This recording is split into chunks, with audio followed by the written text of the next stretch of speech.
subjektif ya, tidak ada tanda pasti kapan sebuah terapi itu mau dihentikan, mau selesai gitu. Ya gitu. Nah, jadi orang kalau nerapi capek, capek, lelah, lalu ada kondisi tubuh tidak nyaman lah ya. Itu bisa menjadi salah satu alarm bahwa kita ego. Kita masih egoistik. Tetapi kayak gitu ya jangan dimarahin. Jangan membenci diri. Ya kita memang masih gitu. Diterima. Jadi jangan terus, berarti saya salah. Nggak usah. Wong itu nggak salah, nggak ada fikihnya salah. Makanya sekali lagi ya, kalau teman-teman ingin memahami ruh, berzikir, bukan mikir. Berzikir. Lah, kalau mikir apa nggak boleh Ustadz? Boleh. Seperti kita menganalisis, saya mengucapin kan, ruh sebagai percikan ilahi, itu kan saya ucapkan. Saya ucapkan boleh, tetapi latihan zikir untuk membantu melunaskan hutang-hutang, dan juga adakah latihan zikir untuk membantu mendapatkan keturunan? Yang kedua, sama satu lagi adakah latihan zikir untuk mempermudah mendapatkan jodoh? Sekian pertanyaan saya, atas perhatiannya saya ucapkan terima kasih. Ya, alhamdulillah memang ini, kalau di buku Tiga La Ilaha Illallah itu ada itu. Ada Mas, ada. Cuma gini, kemarin saya sudah pesan ya di podcast kemarin. Orang zikir itu paling penting merawat niat. Merawat.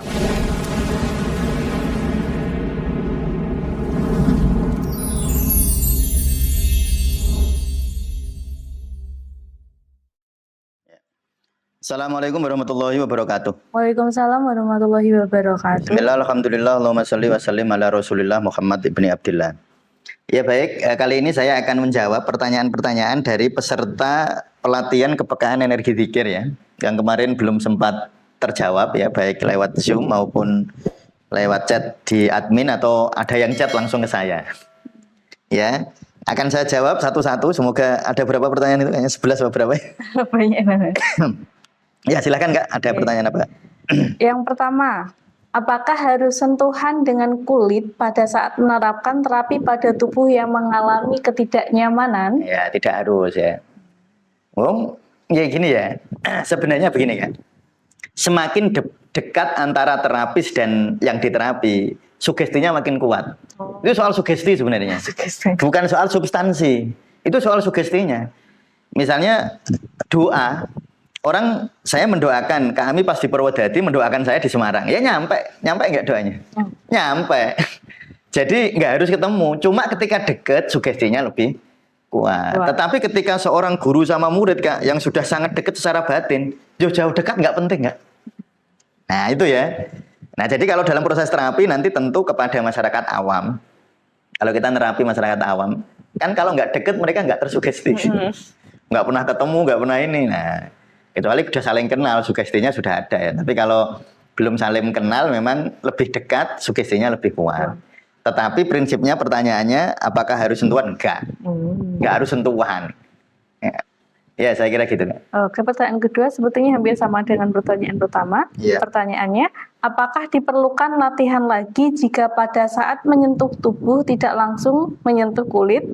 Melalui baju, sensasi yang dirasakan kurang, bahkan tidak ada sensasi pada telapak tangan. Iya, pertanyaannya itu, apakah diperlukan latihan lagi? Kalau latihan itu perlu terus ya. Riyadhah itu perlu terus. Tetapi waktu nerapi, misalnya kalau saya nerapi jarak jauh atau nerapi jarak dekat, apakah perlu latihan lagi? Enggak. Ya enggak ada bedanya, latihannya ya itu aja. Ya latihannya itu aja. Dan saya ulang lagi ya, ketika teman-teman latihan lalu nggak ada sensasi, jangan gelisah. Itu biasa.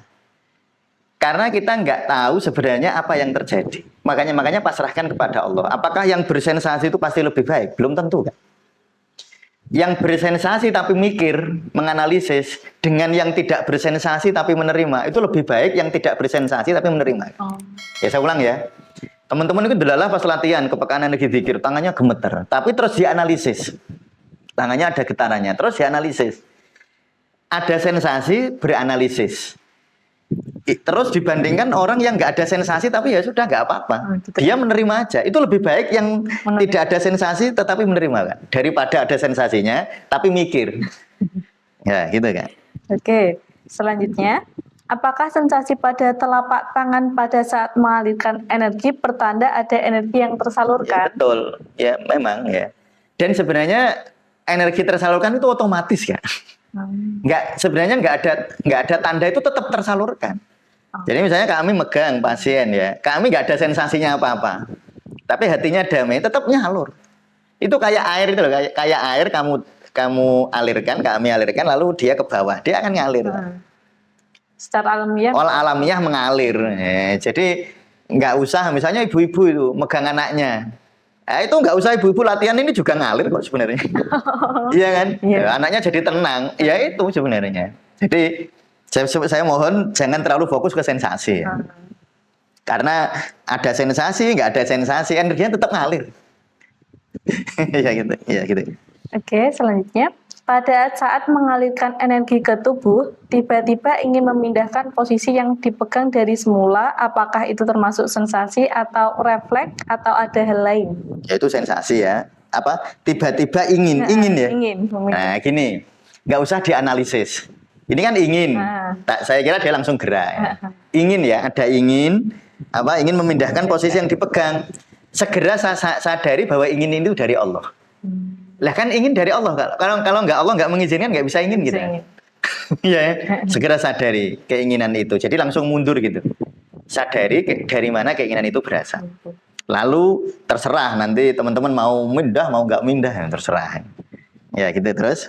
Oke. Tanda apa yang bisa dijadikan selesainya mengalirkan energi? Sebenarnya ini kalau tanda disebut tanda fisik nggak ada. Nah, nanti tandanya ya tanda kita sudah nyaman gitu aja sudah.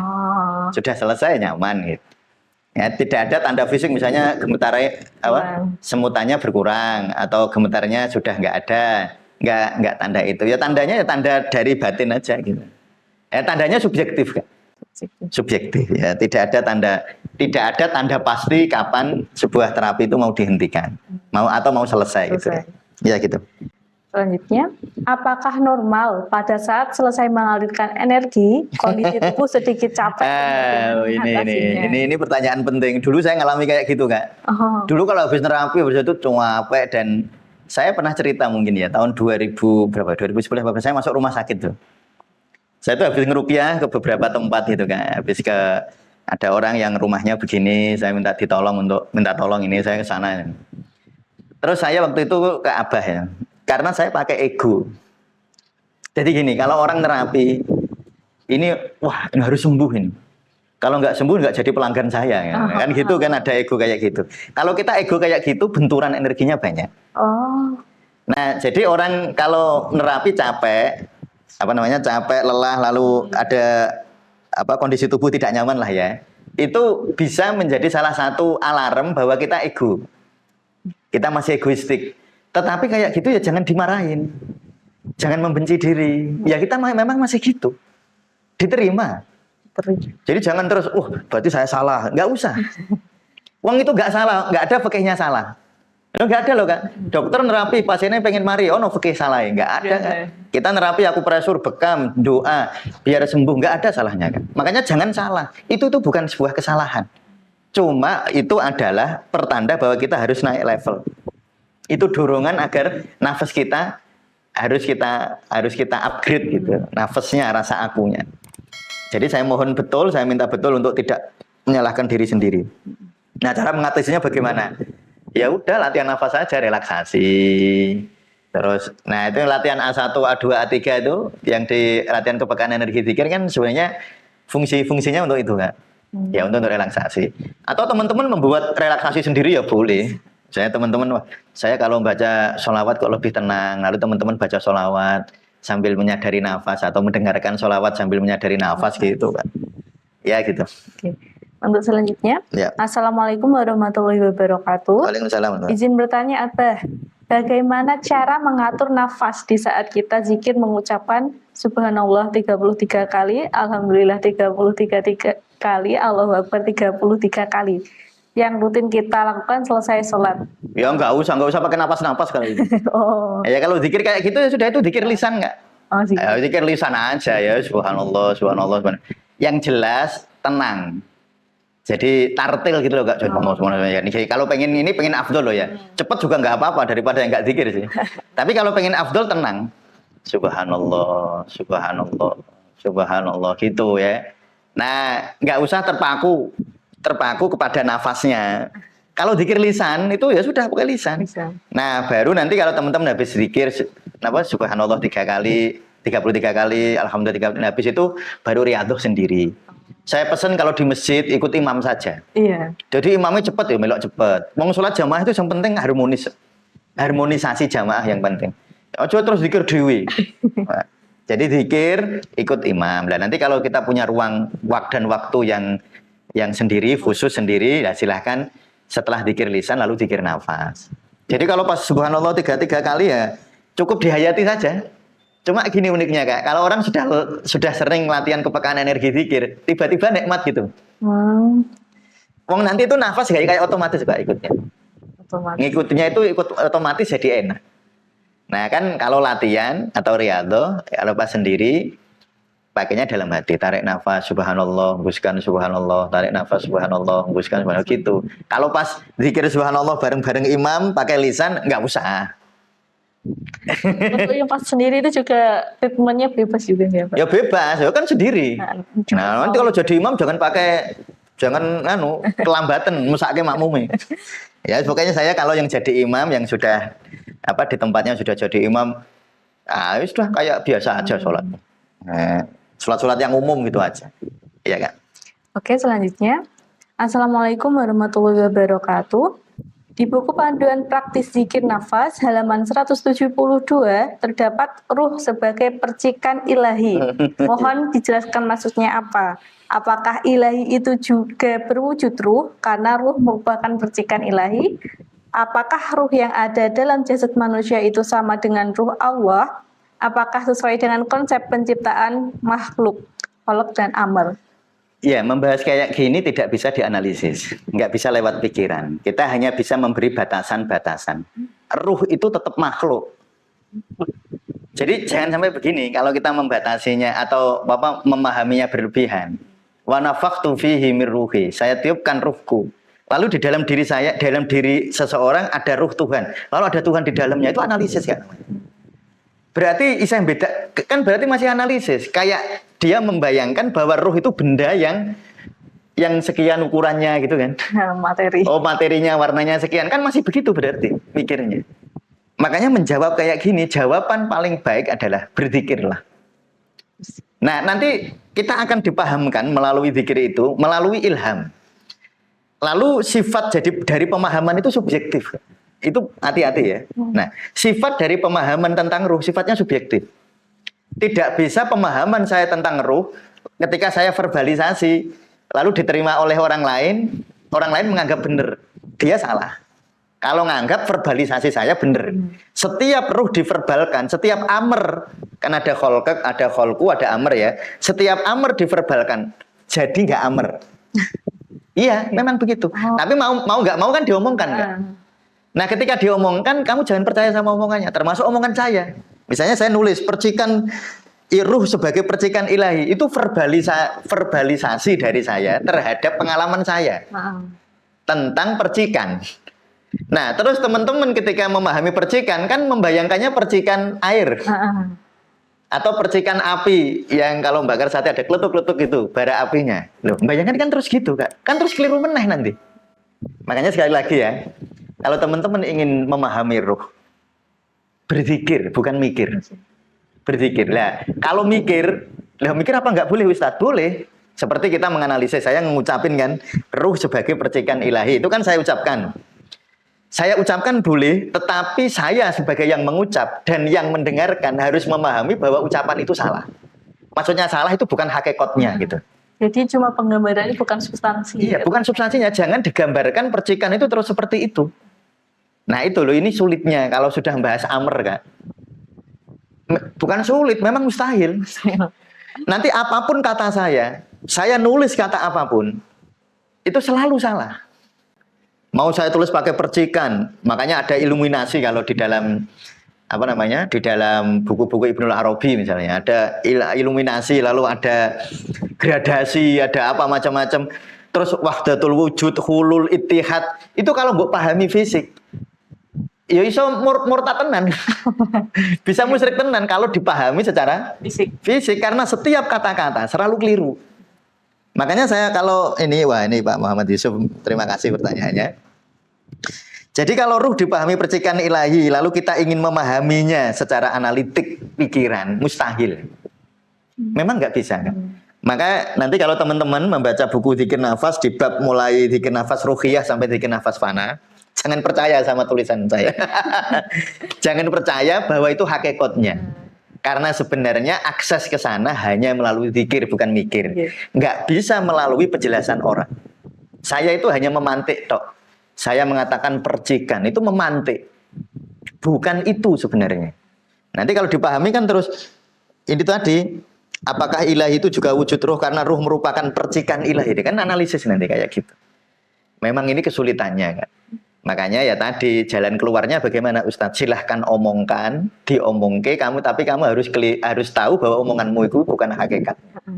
Kamu harus sadar ketika membaca tentang ruh, sebenarnya yang kamu baca itu verbalisasi dari pengalaman. Dia bukan pengalaman. Jadi ketika saya mengatakan ruh sebagai percikan ilahi, itu verbalisasi dari pengalaman saya. Itu bukan pengalaman saya, Kak. Itu kata-kata saya. Jadi misalnya gini, saya minum teh manis.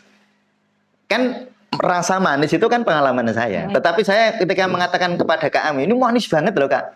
Itu jadi itu Kak, itu hanya verbalisasi dari pengalaman saya. Kata-kata manis itu bukan manis. Hanya kata-kata. Itu hanya kata-kata. Jadi ada 3 tadi yang ditanyakan, apakah ilahi itu ruh berwujud ruh karena ruh merupakan percikan ilahi. Kalau itu dipahami materi, enggak. Ya, kalau itu dipahami materi ya. Apakah ruh yang ada dalam jasad manusia itu dengan ruh Allah? Kalau kamu pahami ruh sebagai materi, berarti enggak. Apakah sesuai dengan konsep penciptaan makhluk? Lah memang kalau ruh itu kan al-amr, kulir ruhu min amri robbi, kan gitu. Nah, pesan saya penting bertanya seperti ini itu penting.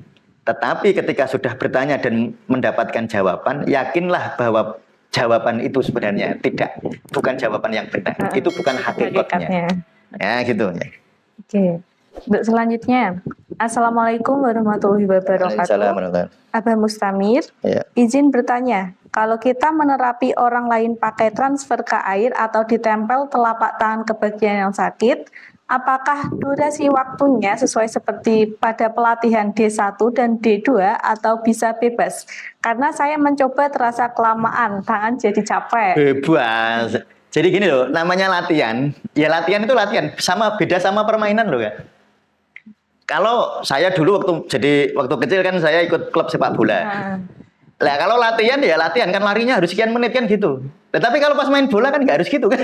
Masa latihan main bola gitu. Jadi pas prakteknya flowing gitu. Ya flowing aja ya betul ya. Jadi kalau pas praktek terapeutik itu flowing aja. Mau 1 jam kalau yang diterapi nyaman, yang terapi nyaman ya boleh. Mau 1 menit aja bisa. Mau cuma bilang iya aja bisa. Iya gitu. Jadi iya itu sendiri itu sebenarnya sudah energi. Jadi misalnya Kak Ami ini minta doa saya ini. Abah saya minta doa, saya mau gini-gini. Iya. Walaupun saya belum mengucap doa, kata-kata iya saya itu sudah doa kan. Kata-kata iya itu sudah doa. Nah, jadi nggak usah terlalu fokus ke materi ya. Materi itu maksudnya waktu, getaran, sensasi itu materi. Itu ada dalam latihan. Dalam praktek nggak usah bingung. Mus praktek ini pokoknya following aja. Ya itu kan. Ustadz, izin bertanya. Nafas tongkat Musa, apakah boleh menggunakan teknik nafas lambat misalnya 24, 26 dan seterusnya? Boleh banget, cuma ini secara materi. Jadi secara prinsip boleh.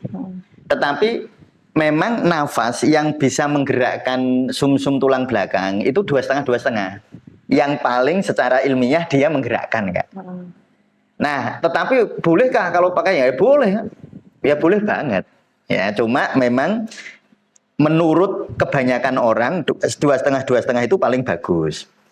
Tapi menurut kami mungkin yang paling enak bukan 2,5. Yang lain ya boleh aja ya. Ya gitu Kak. Izin bertanya Ustadz, kalau kita disumpahi seseorang yang buruk terjadi pada kita, bagaimana kita harus menyikapi hal tersebut dengan zikir nafas? Terima kasih. Nah itu nanti kan ada pelajarannya. Jadi gini, Kalau disumpahi rasanya gimana sih? Nah, nggak enak ya? Atau enak? Wah, kalau disumpahi kok enak berarti wali. Nah, kalau disumpahi kok enak rasanya. Tapi kalau nggak enak gimana Ustadz? Ya diterima nggak enaknya. Jadi zikir nafasnya itu menerima ikhlas, zikir nafas qalbiyah. Yang diterima itu rasanya. Maksudnya bukan kejadian. Bukan orangnya. Bukan orang yang menyumpah. Bukan orang yang nyumpah yang diterima, tapi rasa waktu kami disumpahi. Ada rasa nggak enak, ya diterima. Tarik nafas, terima, hembuskan ikhlas. Dan kedua, diterima sensasi fisiknya. Sensasi fisiknya dada ampek gitu, diterima, jangan ditolak, jangan dadaku ampek ini kenapa? Udah diterima aja. Ya gitu ya cara mensikapinya, menerima, tapi yang diterima adalah sensasi emosi maupun sensasi fisik. Oke.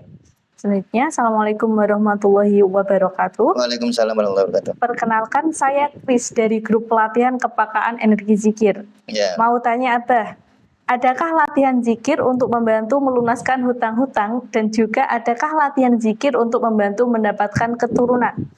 Yang kedua, sama satu lagi Abah, adakah latihan zikir untuk mempermudah mendapatkan jodoh? Sekian pertanyaan saya, atas perhatiannya saya ucapkan terima kasih. Ya, alhamdulillah memang ini kalau di buku Tiga La Ilaha Illallah itu ada itu. Ada Mas, ada. Cuma gini. Kemarin saya sudah pesan ya di podcast kemarin. Orang zikir itu paling penting merawat niat. Merawat niat. Itu yang penting. Nah, tetapi apakah nggak boleh orang zikir biar hutangnya lunas? Ya boleh banget. Loh, Nabi Sulaiman itu pernah berdoa minta kerajaan nggak?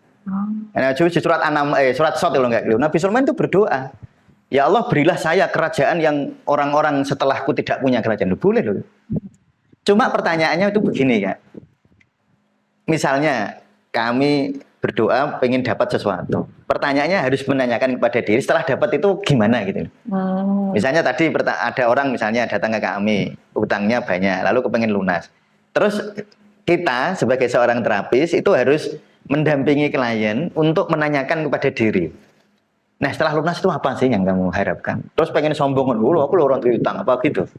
Nah itu namanya merawat niat kan. Merawat niat. Jadi prinsipnya ada. Lah nanti kan di buku ini kan nanti ada itu. Di buku ini Dzikir La Ilaha Illallah ya. Termasuk dapat jodoh ini halaman 67 ya.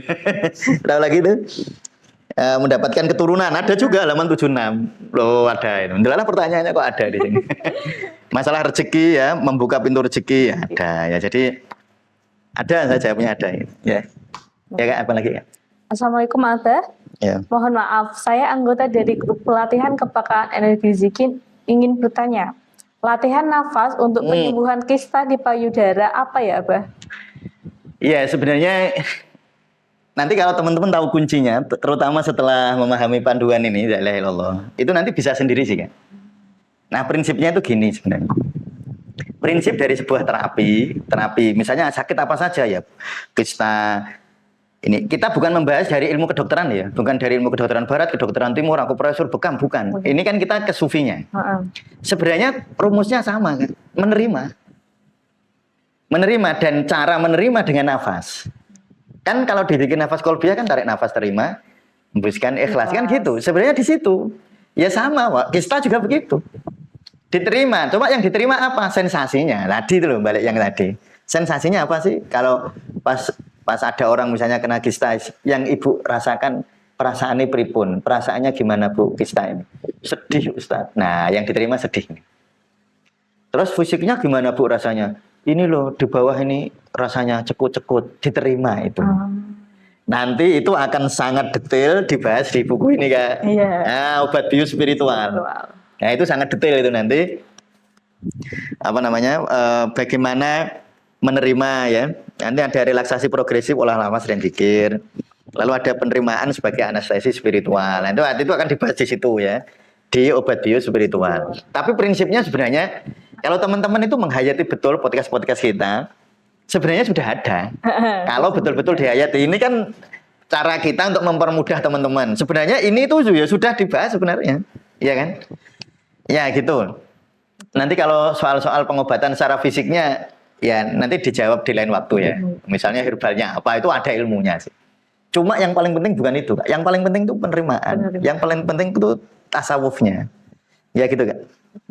Untuk selanjutnya, Assalamualaikum, mohon izin bertanya. Ya. Saya sakit pegel sudah 3 tahun. Periksa ke dokter, katanya autoimun. Dokter bilang parah dan belum ada obatnya. Saat itu sampai sekarang saya tidak berani ke dokter. Dalam benak saya sakit parah tapi tidak berani periksa. Soalnya kalau periksa pulangnya cemas yang berlebihan sampai tidak bisa tidur. Saya selalu sugesti kalau saya sehat, tapi belum berhasil. Masih terngiang kata dokter tadi. Tapi sampai saat ini sakit fisik pegel, berkeringat, tubuh rasanya enteng, nggak bertenaga. Mohon pencerahannya. Ya, jadi gini ya, pegel sugesti atau afirmasi. Itu yang paling penting sebenarnya bawah sadarnya, bukan kata-katanya kan. Orang bilang sehat, tapi bawah sadarnya takut, ya enggak juga. Afirmasinya gagal. Jadi orang bilang sehat, saya kuat, tapi aku rak kuat. Batinnya, bawah sadarnya. Ya afirmasinya enggak berhasil. Ini malah di bawah sadarnya. Nah, karena dia bawah sadar. Nah, sekarang gini. Sebenarnya gini ya, tubuh kita itu, kalau teman-teman nanti mengikuti ini, di buku yang saya sama Kak Ami itu apa? Ini ya. Kerangka konsep Sufi Healing, itu kita ada jelasan religio psikoneuroimunologi ya. Kan ada ya materi itu. Nanti termasuk yang pelatihan 200 jam itu akan mendapatkan ilmu yang sangat dalam tentang religio psikoneuroimunologi ya. Nah, itu di situ dengan belajar itu kita akan memahami bahwa tubuh kita sebenarnya punya kemampuan untuk memperbaiki dirinya sendiri ya.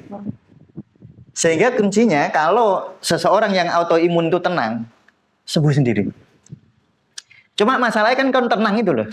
Tenangnya. Nah, karena kan orang itu membayangkan gini, saya sembuh baru tenang kan gitu. Padahal enggak. Kalau tenang baru sembuh. Nggak bisa dibalik ya. Nggak bisa dibalik kalau untuk problem autoimun loh ya. Problem imunitas termasuk kanker Kak. Kanker, problem lupus, autoimun itu nggak bisa dibalik. Maksudnya kalau orang kan mikirnya kalau sembuh seneng, atau kalau sembuh tenang, atau kalau sembuh bersyukur. Enggak bisa. Tetap kalau kamu bersyukur kamu akan lebih mudah sembuh. Kalau kamu tenang kamu akan lebih mudah sembuh. Enggak bisa dibalik. Mencapai ketenangan dan keselarasan. Nah, itu melalui zikir. Melalui zikir. Nah, itulah nanti ada zikir nafas. Nah, nanti di sini ada di di buku tadi itu yang la ilaha illallah nanti ada. Kita jelaskan kalau pas ada sakit tertentu bagaimana prosedur zikirnya. Ya. Selanjutnya, Assalamualaikum Ustadz. Salam. Nur mau mengabarkan, saya kan pernah ikut tarekat dari tahun 2011 hingga saat ini dan sering kholwat juga. Untuk rasa denyutan kesetrum seperti ada yang jalan di badan itu sudah saya rasakan dari dulu pas masuk kholwat pertama di tahun 2012 hingga saat ini. Setiap tarik nafas sehari-hari, duduk ngobrol, iya seperti itu rasanya. Cuman saya hanya meyakini itulah ruh dan Nur Muhammad itu, atau energi. Karena belum ada yang bisa menjelaskan kepada Nur sampai saat itu. Tapi sampai sekarang saya nggak pernah paham itu untuk apa, dan bagaimana menyalurkan itu saya nggak tahu. Saya hanya merasakan tiap hari ya menyatu sudah dengan itu dan nikmatin saja. Sambil zikir khofi Allah di jantung. Insya Allah dengan ikutnya latihan ini saya bisa menimba ilmu dari Ustadz. Ya, ada ini nggak nanya ya. Iya. Ya sudah dinikmati aja. Ya, dinikmati, tidak perlu jangan terlalu banyak menganalisis. Dinikmati aja. Nanti itu pemahamannya muncul. Jadi orang itu kalau menikmati, kalau seseorang mencintai, maka yang dicintai akan datang. Karena semua tunduk di dalam singgasana cinta. Itu Jalaluddin Rumi kan begitu. Jadi kalau semua kita termasuk Ibu Mbak ini ketika betul-betul menikmati sensasi-sensasi semacam itu, dia akan memberitahu kepada jenengan itu apa. Tetapi memberitahu itu sifatnya subjektif. Gak iso dicerita-cerita. Ketika sudah bercerita, engko dadi keliru meneh. Ya kayak tadi tuh ceritanya itu. Ya saya kira gitu, dinikmati, diterima. Ya gitu. Selanjutnya pertanyaan terakhir. Assalamualaikum warahmatullahi wabarakatuh. Ya ini nggak usah Kak ya. Oh, oke. Nggak usah. Pribadi ya. Ya baik. Ya ini nggak usah. Nanti akan saya jawab secara ya. Ya baik. Terima kasih Kak Ami sudah mendampingi membaca pertanyaan-pertanyaan dari teman-teman. Semoga bermanfaat. Bagi teman-teman yang masih mungkin saya kelewatan ya Kak ya ngumpulin, karena kan yang nanya banyak ya. Jadi saya kadang-kadang kelewatan ini nanya tapi belum saya jawab. Nah, kalau yang merasa bahwa pertanyaannya penting untuk jawab bisa diulang lagi. Ya, bisa diulang bertanya ke saya lagi atau saya diingatkan. Diingatkan lagi. Ya, saya kira demikian. Terima kasih kami. Assalamualaikum warahmatullahi wabarakatuh. Waalaikumsalam warahmatullahi wabarakatuh.